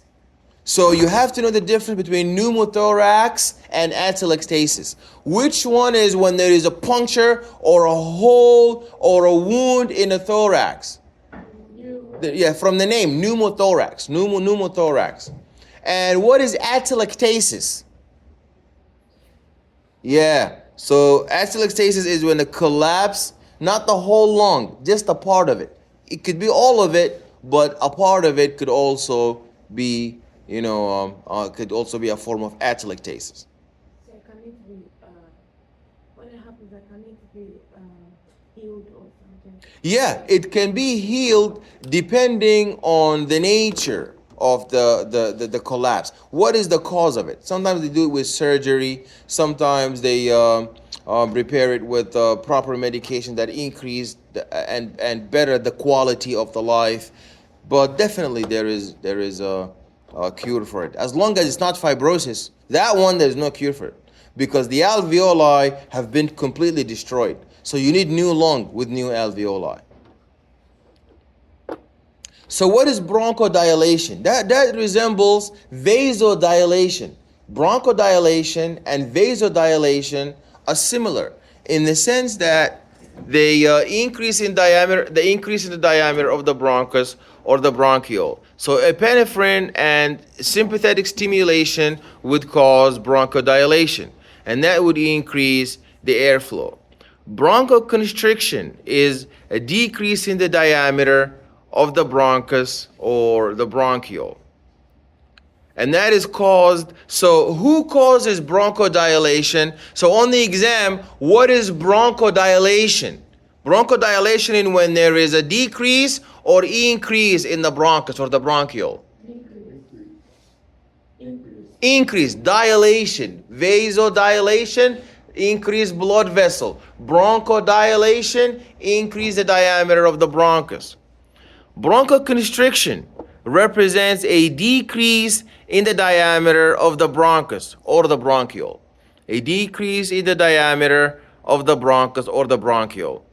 So histamine is a parasympathetic. So histamine causes this bronchoconstriction and is mediated by parasympathetic nerves and with cold air, and that decreases airflow. So in vasodilation, we increase blood flow. In bronchodilation, we increase airflow. In vasoconstriction, we decrease blood flow. And in bronchoconstriction, we decrease airflow. So the resistance is also affected by pulmonary compliance. Pulmonary compliance. So pulmonary compliance is the ease with which the lungs can expand, and they change in the lung volume. That is a change in the lung volume that is relative to a given pressure change. So the compliance reduced by the degenerative lung diseases in which the lungs are stiffened by scar tissue. You see, this is fibrosis, this scar tissue formation or fibrosis. So the compliance is limited by the surface tension of water film inside the alveoli. So the surfactant secreted by the great cells of the alveoli would disrupt the hydrogen bonds between the water molecules, and thus would really reduce the surface tension. The infant respiratory distress syndrome. What is infant respiratory distress syndrome? Infant respiratory distress syndrome is when you have premature babies lacking surfactant. Why is surfactant important? I'm sorry? To reduce the surface tension or reduce friction. And why is that useful? Why do we want the alveoli, these bubbles, these grapes, to have low surface tension? Why do we want that? So they can be elastic, so they can pump air out and bring air in. Bring air in, pump air out. Bring air in, pump air out. Okay? So we need to have low surface tension. If they lose that liquid on their surface that makes the surface tension, if they lose that, what's that going to cause? That's going to cause stiffness, and then air is not going to be able to exit the alveoli.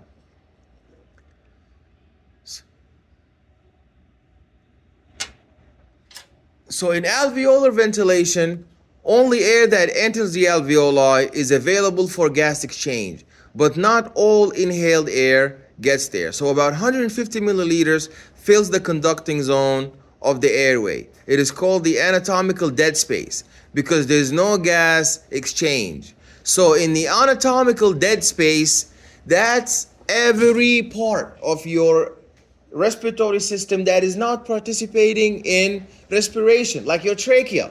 That's a dead space because it does not perform exchange. It does not perform respiration. So only the alveoli, these are your living spaces. Because what constitutes if you are a living space or a dead space? Dead space means you do not participate in respiration, in gas exchange. That's dead space. So the trachea is dead space. Your nose, dead space, because your nose does not participate in exchange. It's conducting. It's not respiration. The nose does not participate in respiration. It participates only in conduction. The pharynx does not participate in respiration. Participates in conduction. Trachea does not participate in respiration. Only participates in conduction. Only the alveoli, they participate in respiration. So everybody who's conducting is dead space.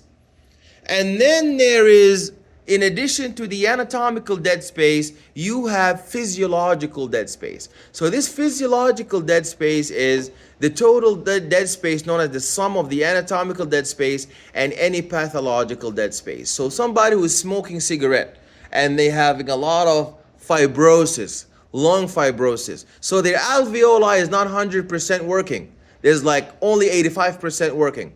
That 15% that got damaged, that is part of the physiological dead space. Because it's supposed to be working, but it's not. So that's not anatomical. That is physiological dead space. So the alveolar ventilation rate is the amount of air ventilating the alveoli per minute. So if a person inhales 500 milliliters of air and 150 milliliters stays in anatomical dead space, then 350 milliliters would reach the alveoli. So alveolar ventilation rate is the amount of air ventilating the alveoli per minute. There is a residual volume, and the residual volume is the leftover air that cannot be exhaled even with maximum effort. Now, how do we measure how successful is our respiratory system in the process of respiration? We do this through spirometry. So spirometry is measuring the pulmonary ventilation. And a spirometry would assess the severity of a disease, and they would monitor the improvement or the deterioration. So a spirometer is a device that is used to make measurements, and it recaptures the expired breath and records variables such as rate and depth of breathing and the speed of expiration and the rate of oxygen consumption. Respiratory volumes. Now we have different types of respiratory volumes. So when you take a deep breath, if you take, okay.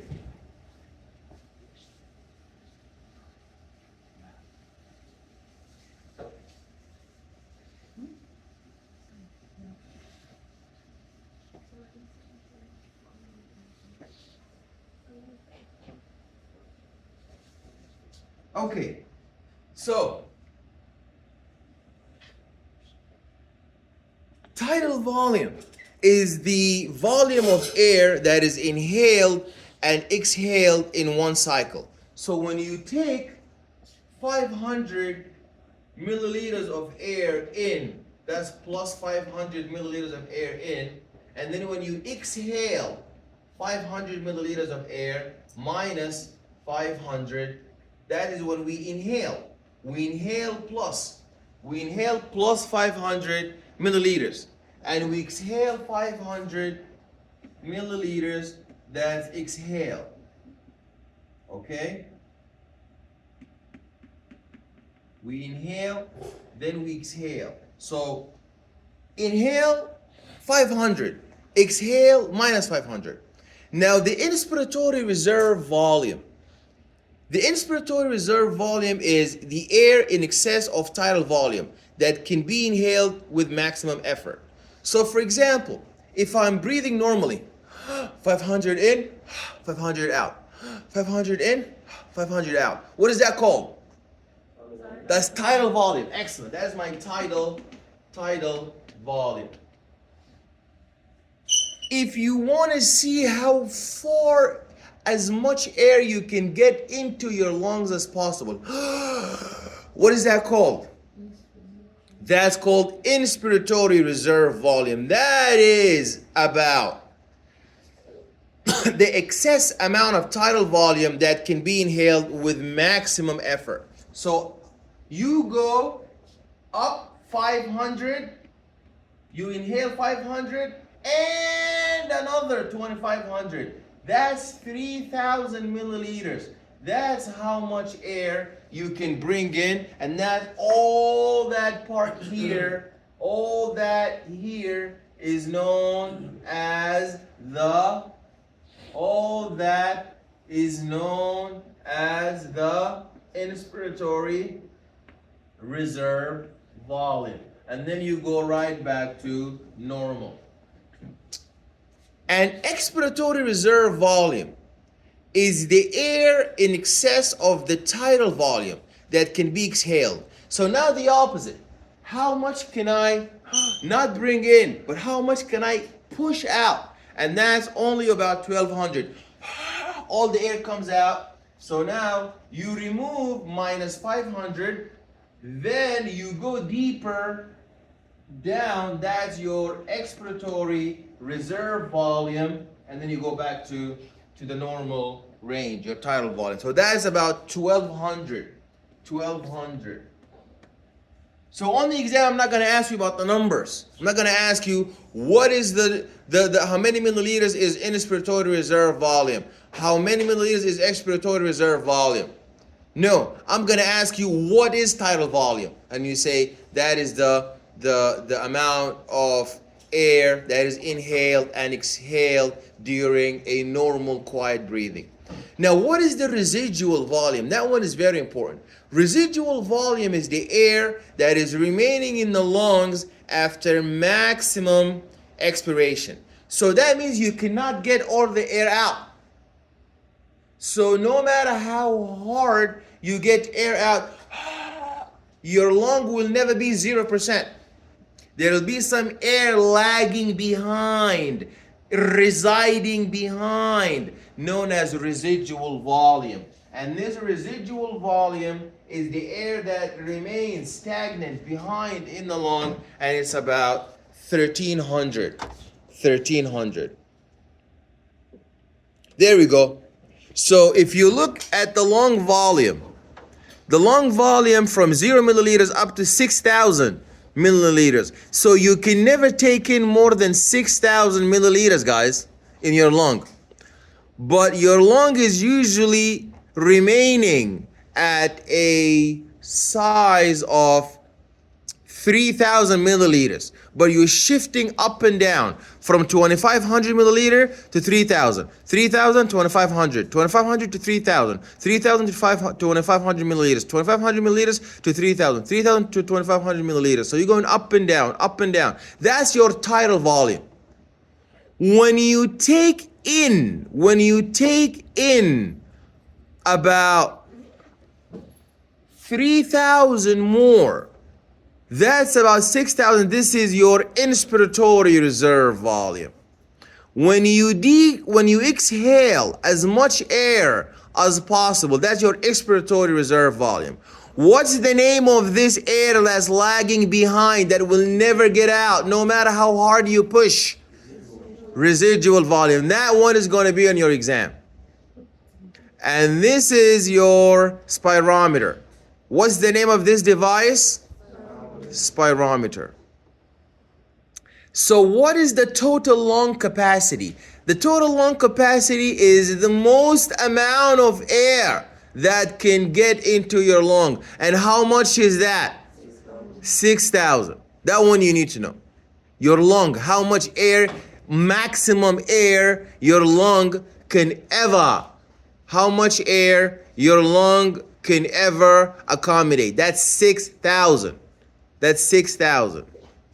And this is your tidal volume. Okay. 6,000 is the tidal volume. I'm sorry? It says 6,000 is your tidal. No. The tidal volume is 500. Okay, sorry. Your 6,000 is your total lung capacity. That's the maximum amount of air your lung can take.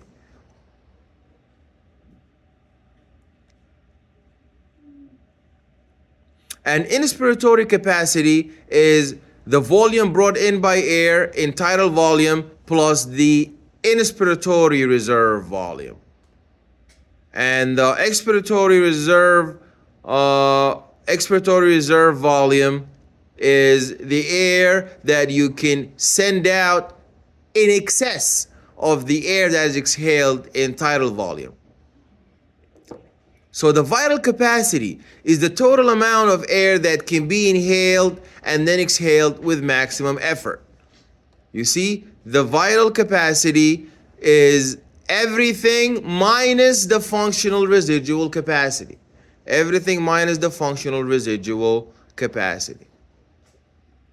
The functional residual capacity is the amount of air remaining in the lungs after a normal tidal expiration. And then you have total lung capacity. That is the maximum amount of air the lungs can contain. Spirometry aids in the diagnosis and the assessment of restrictive and obstructive lung disorders. So we talked about restrictive diseases and obstructive diseases. So restrictive diseases have a reduction in pulmonary compliance that limit how much lungs can inflate. So restrictive diseases restrict how much air can go in. Restrictive diseases restrict how much air can go in the lung. And obstructive diseases interfere with airflow by narrowing or blocking the airway. So it makes it harder to inhale or exhale a given amount of air. Examples include the asthma and the chronic bronchitis. So emphysema combines elements of restrictive and obstructive disorders. So the obstructive disease interfere with airflow by narrowing or blocking the airway. So it make it harder to inhale or exhale. So asthma and chronic bronchitis.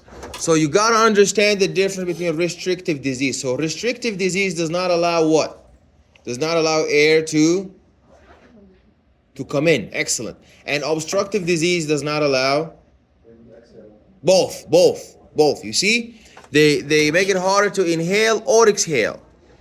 And examples of that would be your asthma and chronic bronchitis. But restrictive diseases, that's your tuberculosis and your um, black lung disease. What's special about emphysema? Emphysema is 2 in 1. It's restrictive and obstructive. So on the exam, if I ask you which disease is very special, is that it's clinically a combination of both. So when you have asthma and chronic bronchitis, that's obstructive disease. Or when you have black lung disease or tuberculosis or lung fibrosis, that's restrictive. But emphysema is both, is obstructive lung disease and restrictive lung disease. It's gonna be an exam. You saw the exam. That's gonna be on. Okay. Now, eupnea, from the name, EU, eupnea, what does that mean? Relaxed and quiet breathing. What is apnea? Temporary cessation of breathing. Yeah, temporary cessation of breathing. Dyspnea, or gasping breathing and the shortness of breath. So eupnea is when you relax, when your tidal volume. Hyperapnea, what does that mean? Increased rate and depth of breathing. Apnea is when you temporarily, apnea, that's why they call it sleep apnea. Sleep apnea is when you temporarily stop breathing. And dyspnea, what is dyspnea? Is when you're gasping for air. You have difficulty breathing. Hyperventilation is when you're increasing more rapidly your rate of pulmonary ventilation. And hypoventilation is when you're decreasing your rate of breathing. You need to know those. It's very important to know those. Eupnea is when you are breathing. You see from the name, you. Remember we talked about homeostasis, you. So eupnea is when you're breathing normally. Apnea is like sleep apnea, when your breathing stops temporarily. And then dyspnea is when there is labored gasping breathing, and when there is shortness of breath. You have difficulty breathing. And there is hyperapnea, when there is increased rate of breathing. There is increased rate of breathing. Hyperventilation is when there is increased pulmonary ventilation. And hypoventilation is when there is decreased rate of ventilation.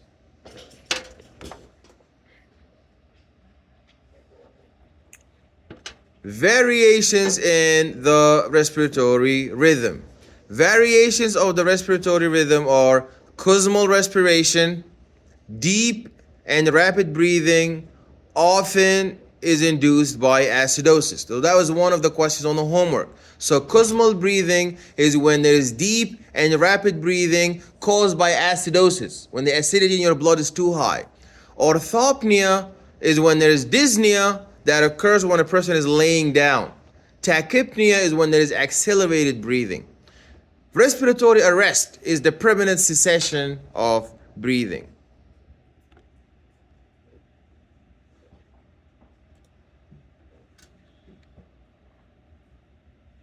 So we talked about Dalton's law, and Dalton's law says that the total atmospheric pressure is the sum of all the contributions of individual pressures. So the partial pressures represent the how much they share into the atmosphere. So you know, in a salad, how many tomatoes you had in the salad, how many lettuce you had in the salad, how many cucumbers you had in the salad, how many green peppers you had in the salad. So the same thing with air. How much nitrogen is there? How much oxygen? So my air has about 78.6% nitrogen.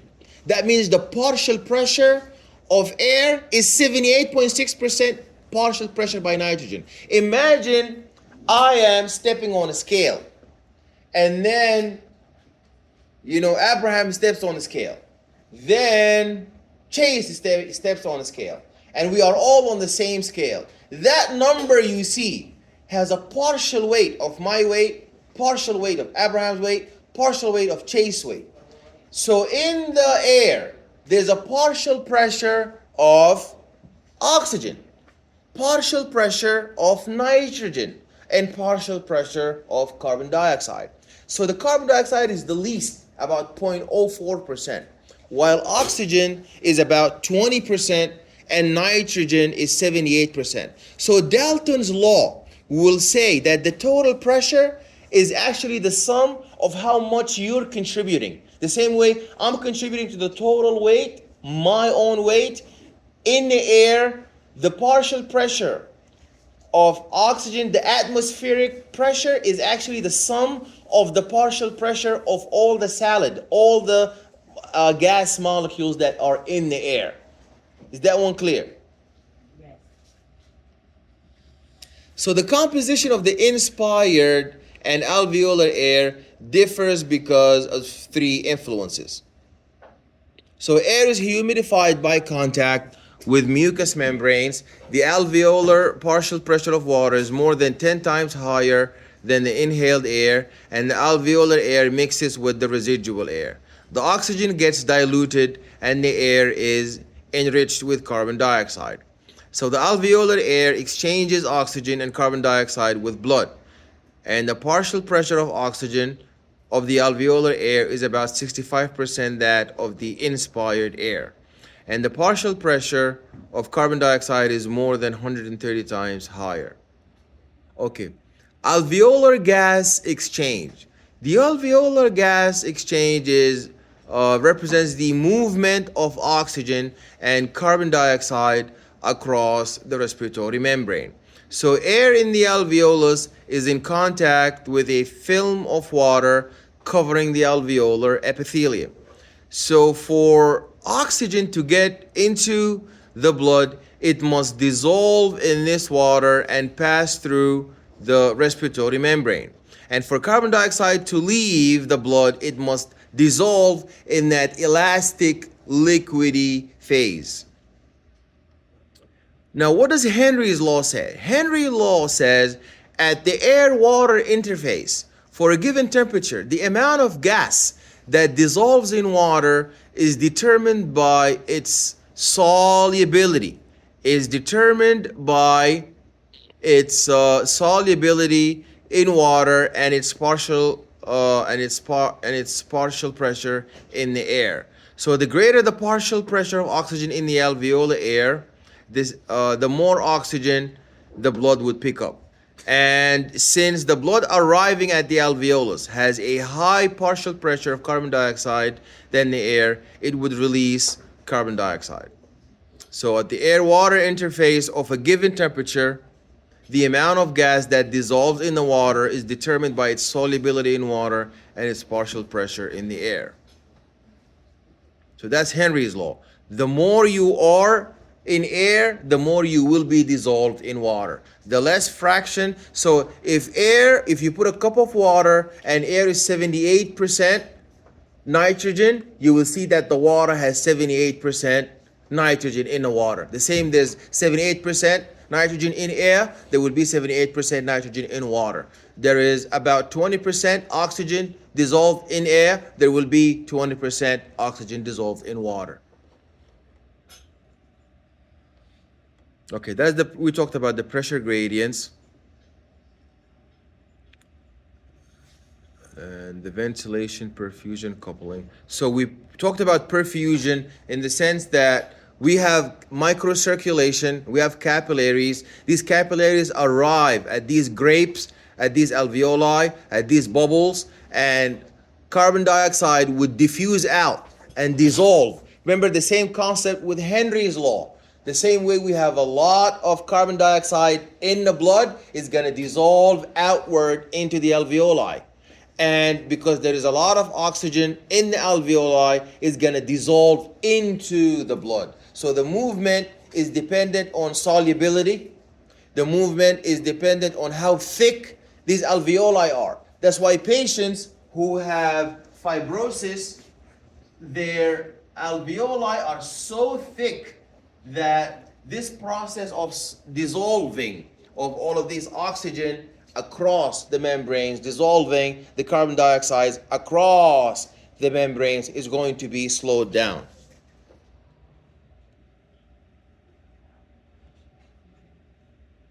Okay, and we talked about how carbonic acid. So remember, carbon dioxide is associated with carbonic acid. The more carbon dioxide you have, the more acidity will go up. The more hydrogen protons will go up. That's why we do hyperventilation.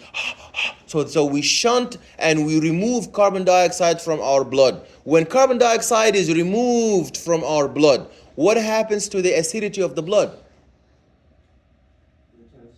It gets smaller, good. And then we will become healthy. Because what was the disease? The disease was acidosis. We had too much acid. Is the respiratory system the only system that removes carbon dioxide? No. No, the urine. So the patient who has acidosis is going to be shunting a lot of carbon dioxide. They're going to be urinating urine that is rich in hydrogen proton. And also your amine, your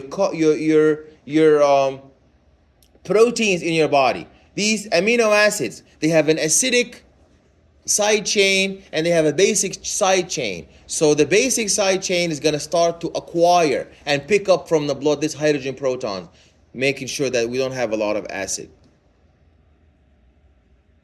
Okay. So that shows you how in the red blood cell you have the diffusion from the tissue to the blood. You have all the carbon dioxide flowing out while all of this while from your capillaries you have all the oxygen flowing out, and from your tissue all the carbon dioxide is exiting. Okay.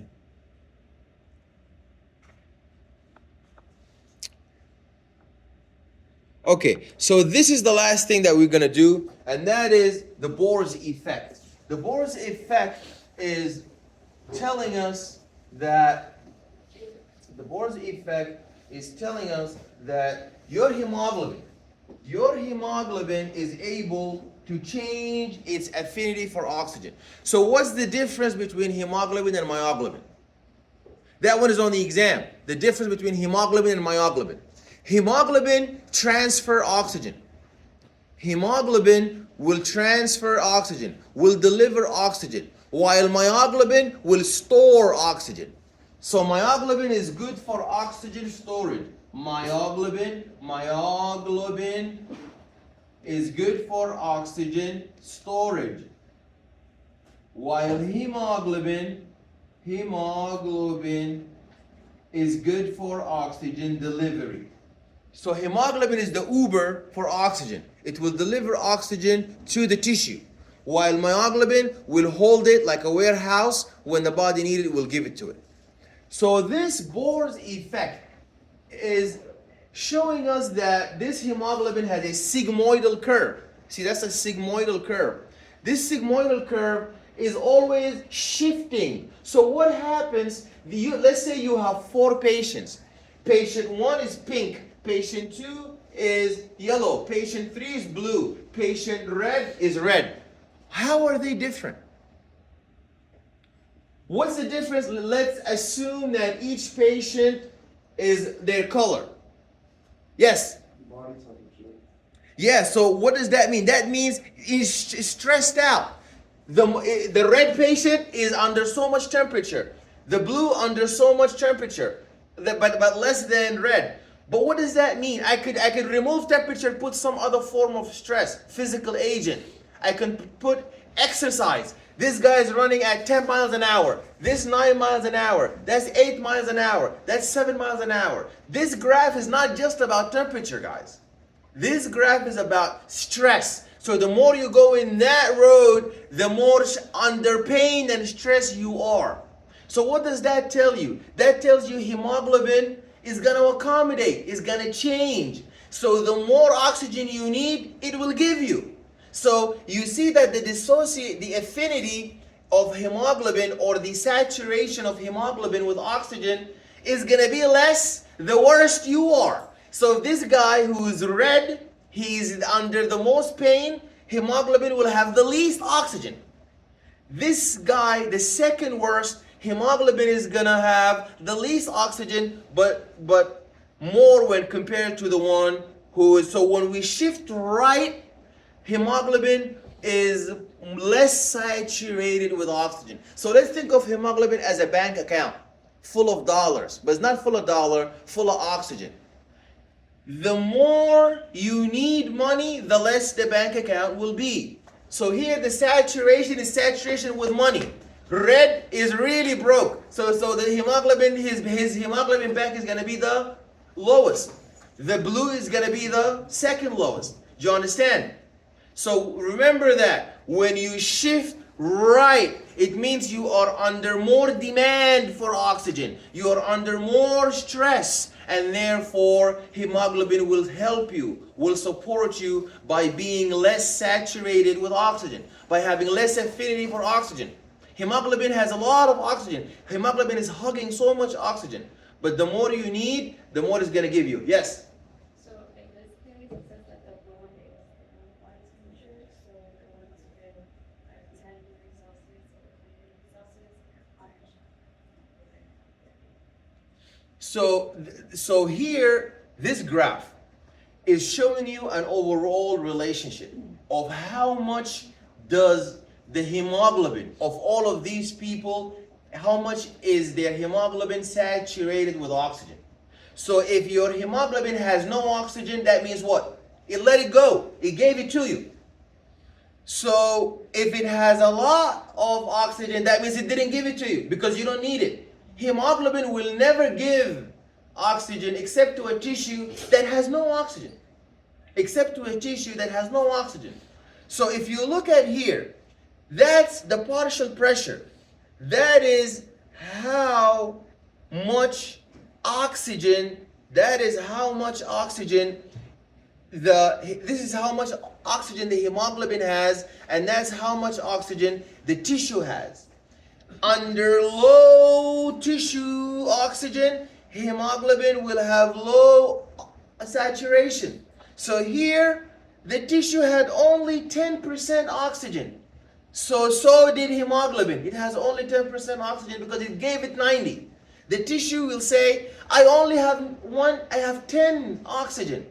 Give me 90.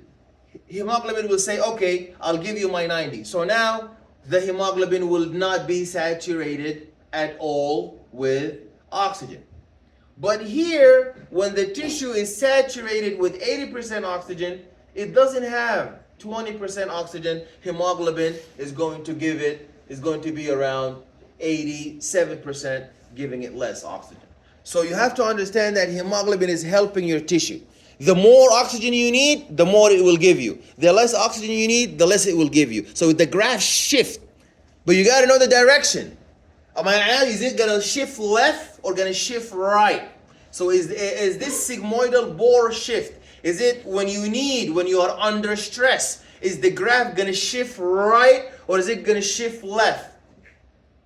When you are under stress and under more demand for oxygen, is it going to shift right or shift left? It's gonna shift right. It's going to shift right because you see, this guy has only 40 and hemoglobin has only 60. Okay?